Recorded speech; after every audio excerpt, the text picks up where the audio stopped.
are there particular foods that are uniquely worse for us when it comes to fat deposition, when it comes to the types of fats that we want to make sure that are under control? Yeah. Well, look, the answer is yes. And the science tells us that the foods that encourage the excessive growth of body fat and that encourage inflammation and, and thwart our metabolism, kind of knock our metabolism, derail our metabolism, are very much the same foods that are talked about as being not so good for you.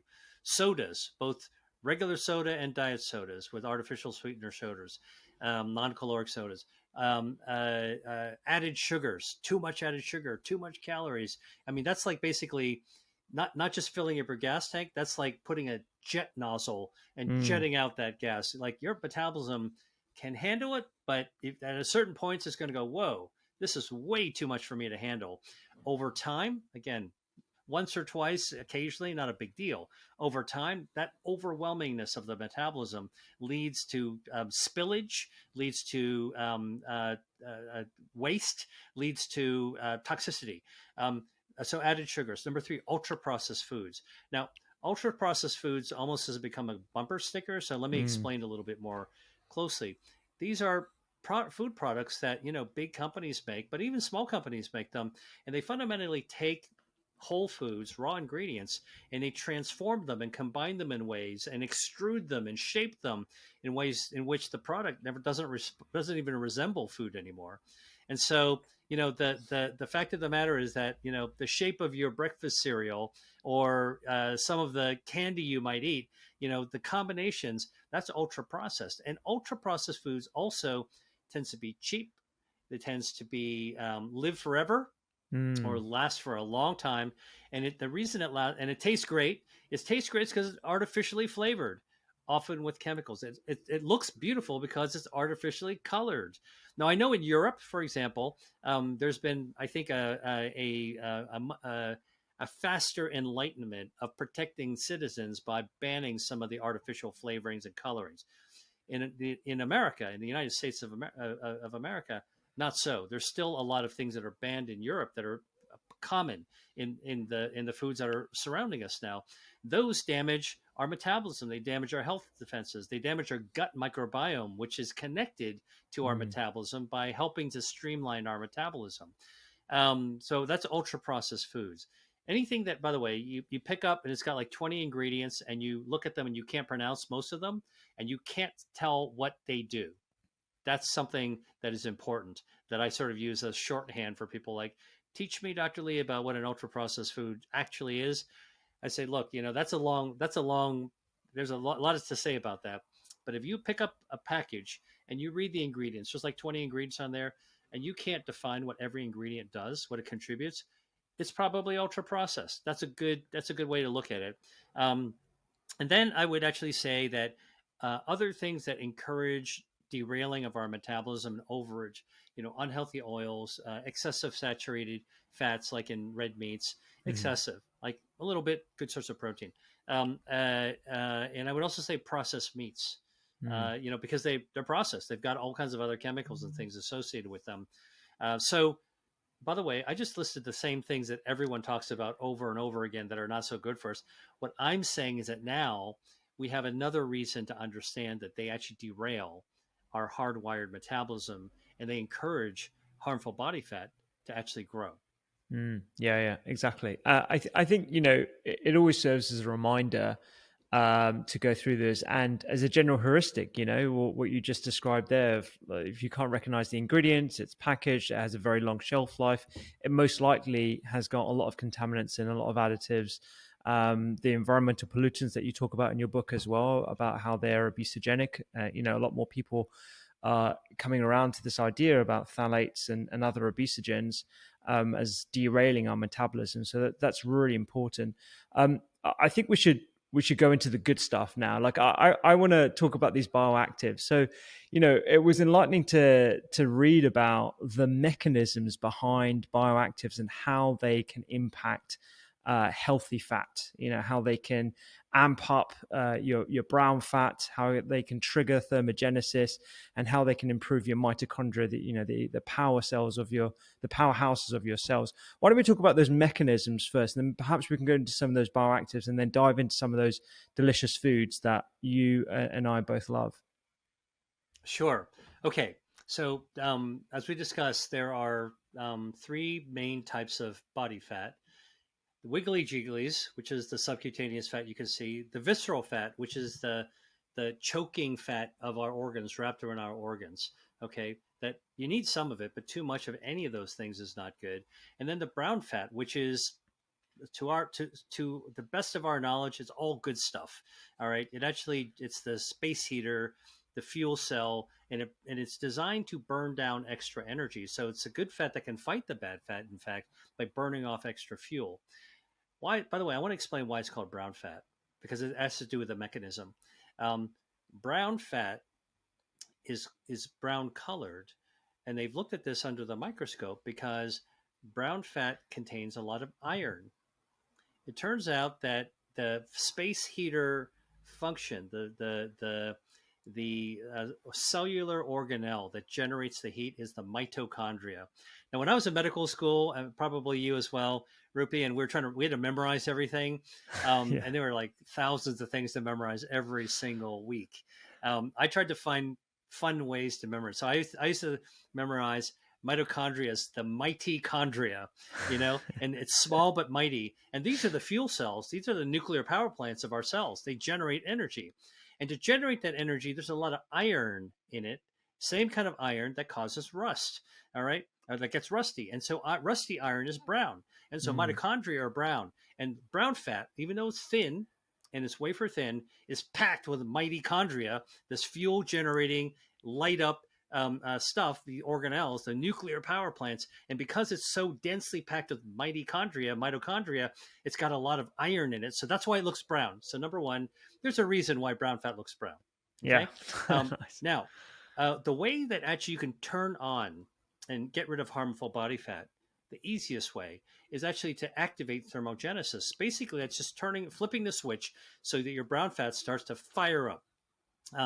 I showed you a little lighter, a torch, but actually, if you think about a gas stove, which most people have in their kitchens or their homes, right? What do? You turn on the handle, and it goes click, click, click, click, whoosh, right?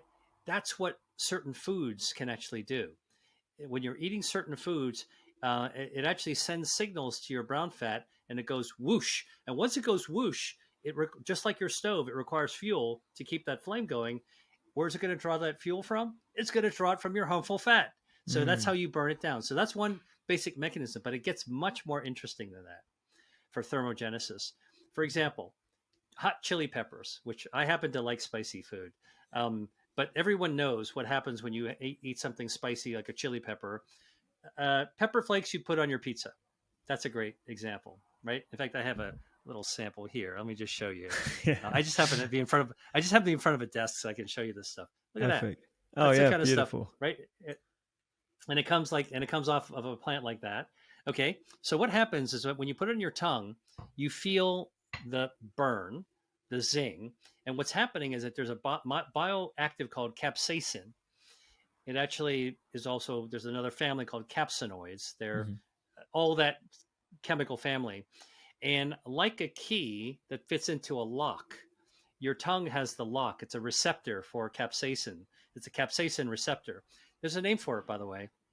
I know I'll be giving lots of easy to understand analogies for your listeners and viewers, but all right, we got to dive in and be a little bit of a scientist here. That receptor is called TRPV1.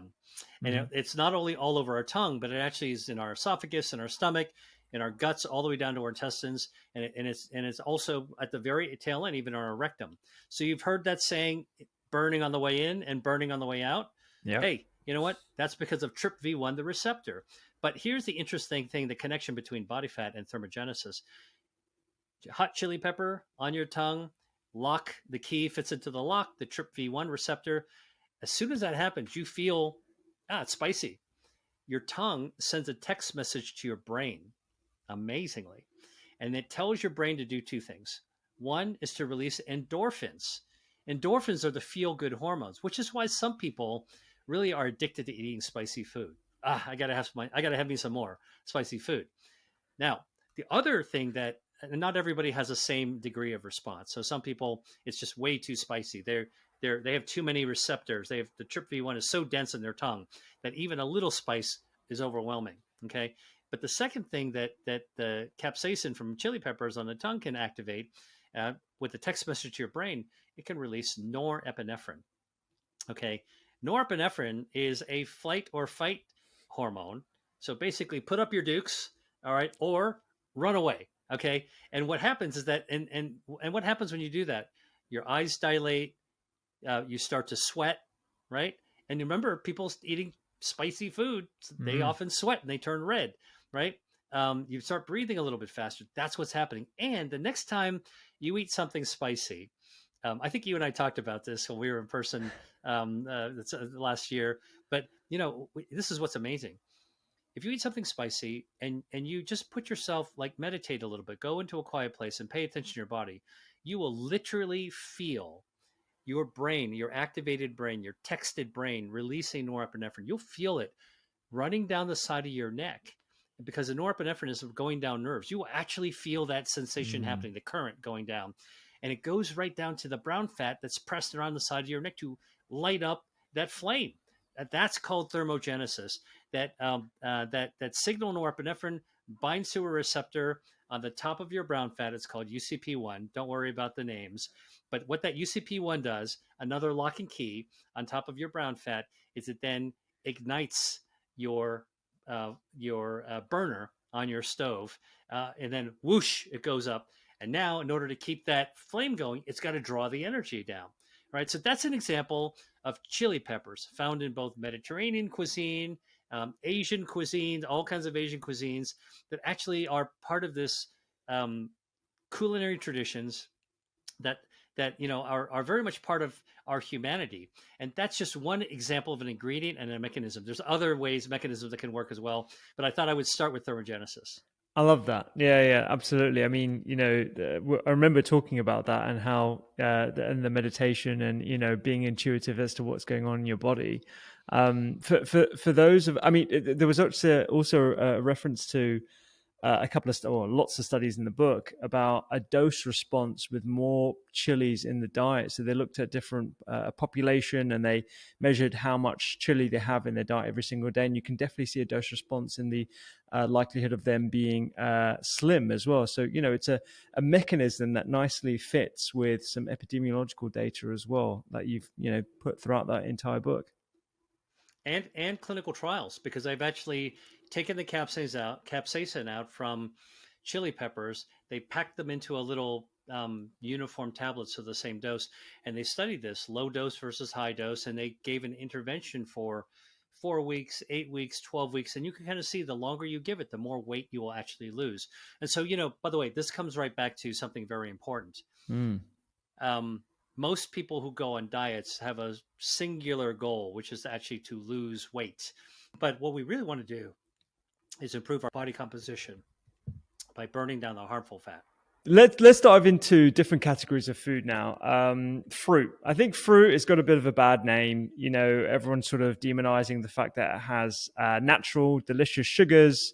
But you talked about apples, grapefruit, berries, even tomatoes as being beneficial as part of this smorgasbord of all these different ingredients that we should be consuming. Why don't we dive into a fruit of your choice and go into what they contain and how they might be beneficial at fighting fat and improving our metabolism? Because I think it's Right. something that I'm commonly asked about, like, should I eat fruit? Is it not is it not something that makes me put on weight? All right. Well, obviously you can see I'm in front of a table that I've been using for show and tell. Here's one of my favorite fruits. It's a pear. Okay. And it's a medium-sized pear. And pears are very nutrient dense. It's one of my favorite fruits. They're sweet, but not too sweet. They're not as sweet as a mango. They're not as sweet as a pineapple. And they've got a lot of dietary fiber. They've got 6 grams of dietary fiber. And pears also have a bioactive called chlorogenic acid. Chlorogenic acid is not only found in pears, it's found in apples, It's found in coffee. Mother Nature is very clever. She actually puts a lot of these useful bioactives across multiple food types.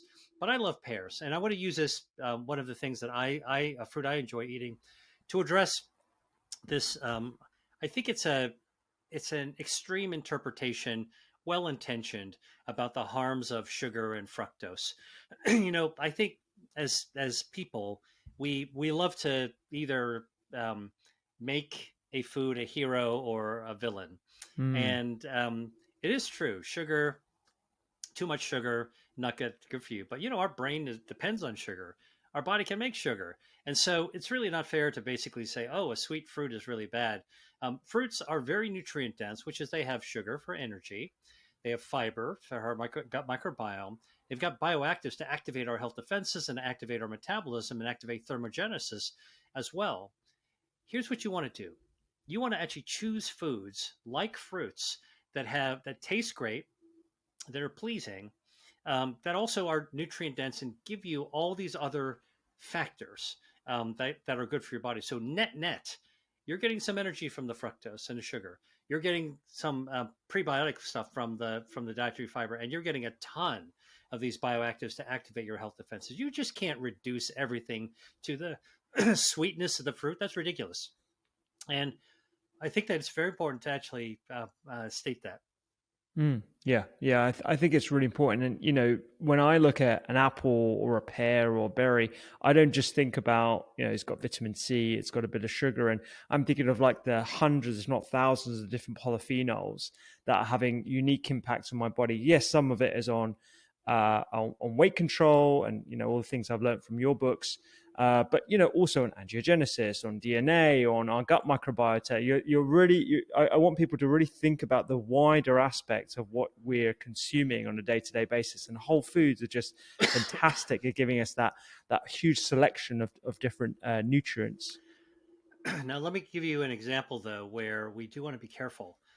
Oranges, citrus, are wonderfully delicious. They're pretty sweet. Okay, there's quite a lot of sugar in an orange.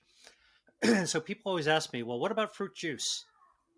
And Mm. I tell people, you know what? Oranges, citruses are very nutrient dense. They got dietary fiber. Anybody who's ever peeled an orange and eaten it slice by slice knows there's a lot of dietary fiber to it. You can see it, you can taste it, you can feel it. It's also very sweet, which is good, but too much sweetness not so good.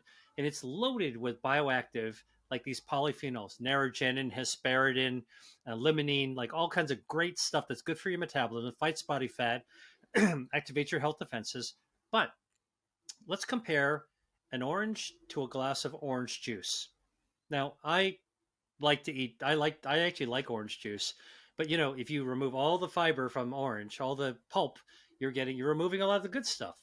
All right, if you ultra process the orange juice like you see in a lot of the commercial inexpensive versions you can buy in the grocery store, you might have actually removed some of the polyphenols as well. But Mm. even if you fresh squeeze it, a tall glass of orange juice, I could, on a hot day, and I want to slake my thirst, that tall glass, that'll go down my gullet. I can whip it down in 30 seconds. Glug, glug, glug, glug, glug, right? Okay. You know how many oranges in the sugar of those oranges it would take to make a tall glass of orange juice? On average, 8 oranges. Mm. Now, I would Eight never sit oranges. down and eat 8 oranges at a time. Yeah. That's an example of where if you want all the beneficial, healthful benefits of fruits versus the juice, if you choose the juice, it's a lot easier to eat a lot more of that sugar compared Mm. to the whole fruit.